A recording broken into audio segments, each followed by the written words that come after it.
Hello, everyone. Today we'll be talking about Orsanmichele and its transformation from a convent vegetable garden to Florence's grain market. Its exterior tabernacles, financed by the major and minor guilds, launched early Renaissance sculpture in Florence. Here on the left, we have a beautiful view of Orsanmichele, an engraving from 1848. And on the right, we have a fresco by Stradano of the old market of 1555 in the hall of Gualdrata in Palazzo Vecchio, Florence. Orsanmichele was a block away from the old market, Roman Florence's central forum, and Piazza della Repubblica today. The fresco has the column intersecting the Cardus Maximus road to Rome and the east-west Decumanus, going to the Franciscan Church of Santa Croce on the east and Santa Maria Novella on the west, which were outside the city walls at the time. Right now, we have on the left Simone Talenti's Church of Orsanmichele of 1380 and the Por Santa Maria crest on the right. Por is an abbreviation for porta, door. Now, this was a Benedictine convent in a vegetable garden, an orto dedicated to Saint Michael, San Michele in Orto. It was mentioned for the first time in 895 and demolished in 1239. In 1290, Arnolfo di Cambio, the architect who built the Duomo and Palazzo Vecchio, built a loggia or porch to house an open-air grain market. It soon became a pilgrimage site because there was a miraculous Madonna painted on one of the pilasters. The building was destroyed by fire in 1304, and the silk guild Arte della Seta, or Por Santa Maria, one of the 7 major guilds, had a new loggia or porch built by Neri di Fioravante, Benci di Cione, and Francesco Talenti from 1337 to 49. On the left, we have Bernardo Daddi's beautiful tempera panel of the Madonna of the Graces of 1347. And on the right, we have Raphael's Madonna of the Goldfish from 1505 to 15. Now, the 1304 fire badly damaged the Madonna of the Graces, which, as you recall, was painted on one of the pilasters, one of the piers. Daddi's tempera panel was commissioned by the Orsanmichele company to replace the burnt one. Mary's mantle was done in lapis lazuli, a crushed semi-precious stone, and the most expensive of pigments.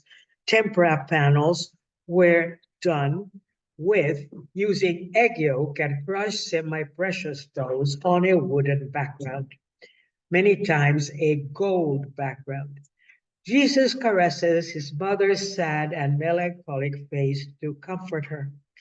The goldfinch actually symbolizes the acceptance of his passion and his crowning of thorns, because goldfinches love pecking on thorny bushes, so it is perfect as a symbol.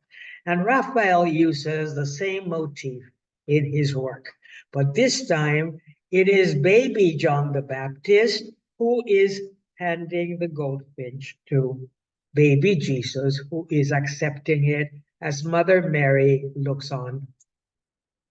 And here you have a detail of the goldfinch grabbed by baby Jesus.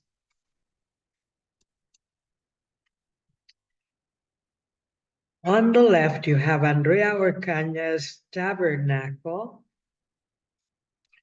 which was financed by the Black Death survivors, because, as you know, in 1348, the Black Death of 1348 killed at least 3 out of 5 Florentines. The survivors decided to make or finance a beautiful tabernacle around Bernardo Daddi's Madonna of the Graces. And the amount collected was such that the white marble used, as you see, is encrusted with blue, gold, and patterned glass.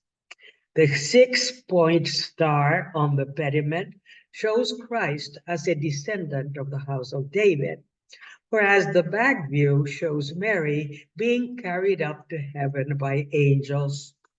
Now, if you look carefully, you can see that Mary, Dormition, she didn't die because she was born without original sin. So as you see, she has a dormition, she dorme, and she is being carried up to heaven by angels as she hands her chastity belt to St. Thomas, who doubted her virginity. Actually, the chastity belt, which was of gold, is gone, but you can see this Madonna of the belt in the Prato Cathedral.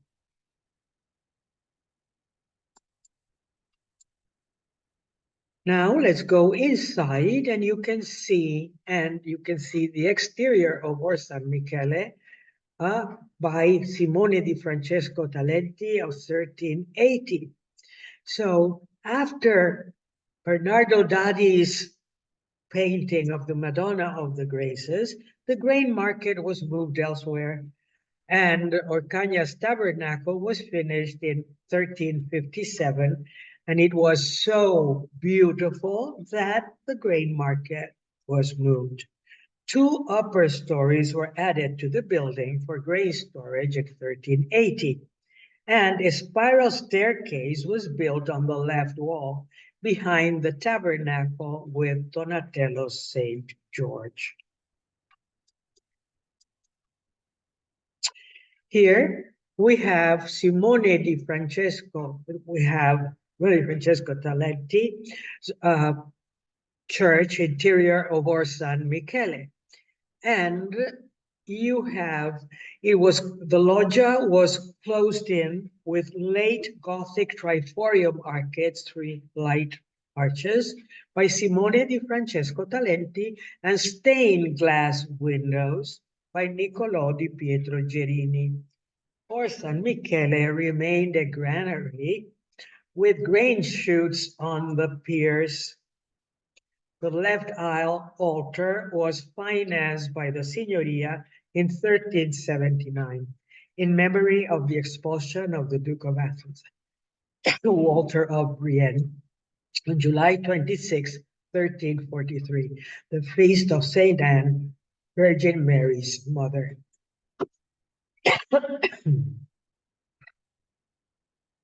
Here on the left, we have Lorenzo Ghiberti's Saint John the Baptist, the original statue before it was moved upstairs and is now in the Orsanmichele Museum in Florence. So the interior of Orsanmichele was finished in 1404, and the 14 niches around the ground story were given to the major and minor guilds to be filled with statues of their patron saints. In 1405, the Calimala, or Foreign World Guild, asked Ghiberti to cast a bronze statue of St. John the Baptist for their niche. And Ghiberti was already working on the north doors of the baptistry for the Calimala Guild. But no bronze statue this size, 8 feet, 4 inches, or 2 meters and 55 centimeters, had been cast for centuries. The drapery, the elegant hairstyle, and beard are still international Gothic. John the Baptist seems to have been to the best tailor in town and to the best hairdresser in town. Now, this is one of those important statues here, the one that began the first early Renaissance statue in the history of art. In fact, here you have Donatello's Saint Mark. It was commissioned by the linen merchants and second-hand dealers, Linaioli e Rigattieri. There was a minor guild that could not afford bronze, but it was had gilded decorations with gold leaf. The figure stands in contrapposto. Remember that famous word? A relaxed pose started by the Greeks in the classic period, 5th century BC. The right leg bears the weight seen in the straight drapery folds, the cushion, and the bent left leg. Guild officials actually rejected it. And Vasari tells us that Donatello said that he would correct it inside the niche. And he placed a curtain in front of the statue and himself so that you couldn't see him at work. And he started pouring marble dust to the floor. So after a while, he opened the curtain and the guild officials were delighted and he had not touched it. So we can actually say that St. Mark is truly the first early Renaissance statue in the history of art. And where did contrapposto begin? It started with the Greeks in the 5th century BC. In fact, on the right, you have a beautiful view of the scraper by Polyclitus, the spear bearer by Polyclitus, done from around 450 to 440 BC. And this is a Roman marble copy of a Greek bronze original that was probably a Greek bronze original that was discovered in Pompeii in the 19th century. Remember that Pompeii had totally been submerged by the ashes after the eruption of Mount Vesuvius in 79 AD. So you can see this incredible statue in the Archaeological Museum in Naples. Right now we have Donatello's St. George of around 1420, now in the Bargello in Florence, and St. George and the Dragon, the relief around 1420 from the St. George Tabernacle. And as I said, they are in the Bargello. The statue was commissioned by the Guild of Armorers and Sword Makers, Armaioli e Spadari, for their niche at Orsanmichele. It held a bronze darting sword or spear, a belt, and a helmet. And the warrior's stance and the worried expression shows you the will to fight and even die for Florence. The relief is actually a Donatello invention. The rilievo schiacciato, a shallow relief with an irregular surface of projections and recessions, which refract the light, giving you an optical illusion of depth. Now, just think that the Impressionists did exactly that practically 4 centuries later. And the loggia is in perspective. The dragon stands for King Ladislaus of Naples, the beautiful princess for Florence, and Saint George for divine intervention, because King Ladislaus of Naples died before attacking Florence. And Donatello's technique of projections and recessions, as I said, truly reminds you of the Impressionist technique, like Claude Monet's water lilies, for example. And on the left, we have Nanni di Banco's 4 crowned saints, around 1409, 16, or 17, in the Orsanmichele Museum here in Florence. Nanni was a member of the Guild of Stone and Woodworkers since 1406. This picture was also taken before The group was moved upstairs to the Orsanmichele Museum. Actually, the Guild's patron saints were 4 Christian Roman sculptors or architects who chose to die for their faith. In fact, look at this. Actually, Nani did his homework because, historically speaking, the Romans were normally clean-shaven, but in times of stress would let their beards grow. So you can see that this is truly a moment of great stress. They're pondering on their decision whether to carve the statue or not. Some have meditated on this for quite a few days. The ones behind, a little bit less. And if you look at the base, Nani placed them on a darker marble base to emphasize the fact that they are inside the niche and almost coming out of it. On the left, we have Andrea del Verrocchio's Christ and the Doubting Thomas, done in bronze, around 1466 to 83 in the Orsanmichele Museum in Florence. And on the right, Donatello's St. Louis of Toulouse, done in gilded bronze, around 1423 to 25 in the Santa Croce Museum here in Florence. Actually, you're looking at the most important niche of Orsanmichele on Via Calzaioli, since it has Piazza del Duomo if you go left, and Piazza della Signoria if you go right. It belonged to the Parte Guelfa or Guelph party, the dominant force in Florence before the rise of the Medici family. In 1463, the niche was sold to the mercancia magistrates that judged disputes between merchants.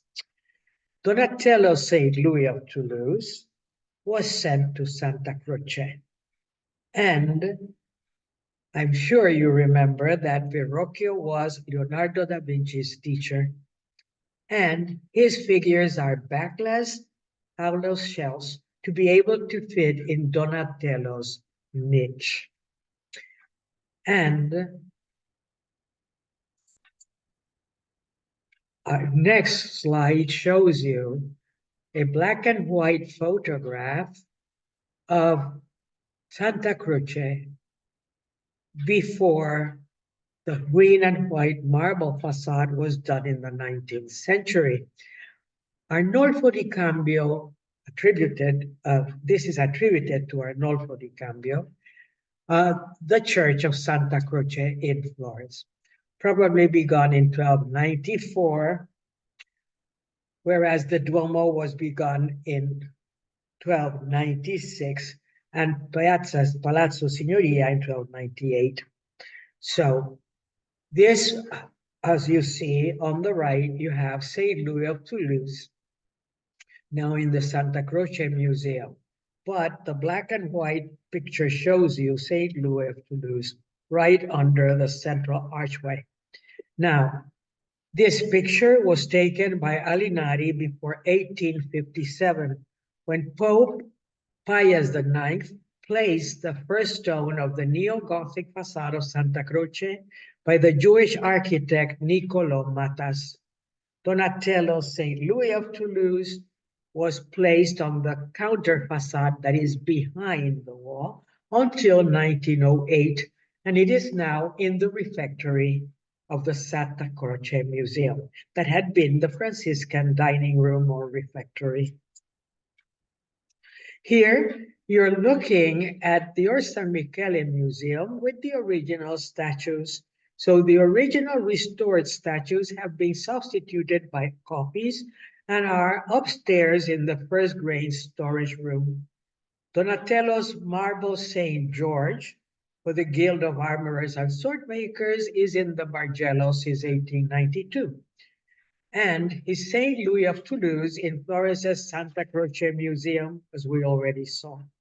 And Gian Bologna's Mannerist bronze St. Luke from 1597 to 1602 substituted a 1404 1804 marble statue by Niccolò di Pietro Lamberti for the Guild of Judges and Notaries. So you have Gian Bologna, Verrocchio, and as you see right here, we have Ghiberti's John the Baptist.